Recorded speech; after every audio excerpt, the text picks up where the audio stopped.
You ask Tiger to solve. This deals with linear equations with one unknown. The final result is q equals 81. Let's solve it step by step. Simplify the expression. Expand the parentheses.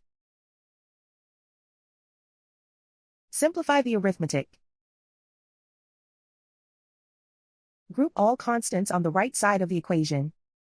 Add 360 to both sides. Simplify the arithmetic.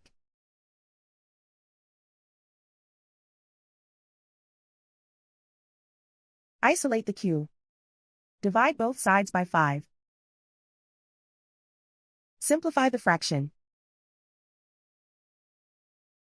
Find the greatest common factor of the numerator and denominator. Factor out and cancel the greatest common factor. And so the final result is q equals 81.